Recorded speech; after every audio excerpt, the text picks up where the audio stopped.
So hello guys, for today's video di ay kita mo nang basakan guys nga perti kayong dakua o perting lapara. Manguha di tag-uhot guys para sa tanom, para tambok katong tanom. So ano na siya guys. So anyway, kita mo nang basakan nga perting dakua, perting lapara. Dili na mo guys, nanguha ra midag uhot para sa tanom. So, kung mahilig si tanom nun, dagang uhot diri dapita, kay tingani naman, no, ilara mo po ng palatoon, dira, dira ng lupad ng silapin, diya na mo ipotos ang uhot. Kuras iyan guys, okay, mo ni ang gusto ba, gusto ganyan mo explore. Nindot po na guys nga, itong mga kiddos, or itong mga anak, i-expose po na to siya na, kasi yan, excited gid kaya ni siya magtabang-tabang or mo magingon ana ba gusto niya maka-experience bitaw ug unsay life chares. Di ba? Nanguhag uhot.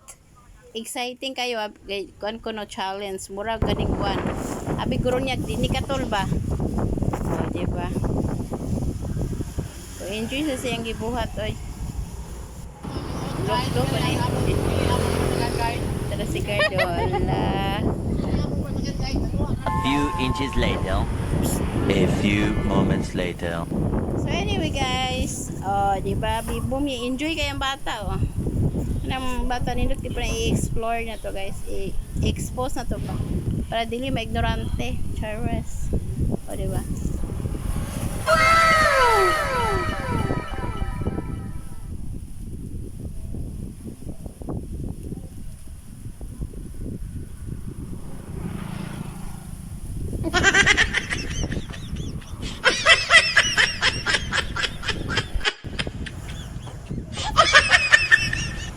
So kana ko nakitaan nga gapundok nga dipasi guys nga wala na sulod.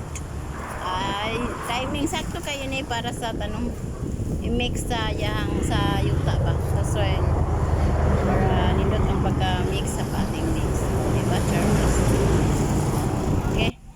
Sakto to kawa na po lain ko nakitaan mao to. Kaning uhot. Diba?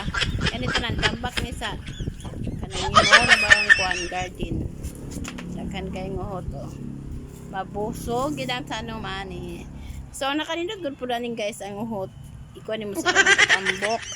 Kung malata na ni fertilizer ng dayon. Oras iyan. Mo na yung gusto. Diba? Kana. So that's all guys for today's video. Bye. God bless. Please follow and share and also subscribe my YouTube channel. Bye. Thank you and God bless.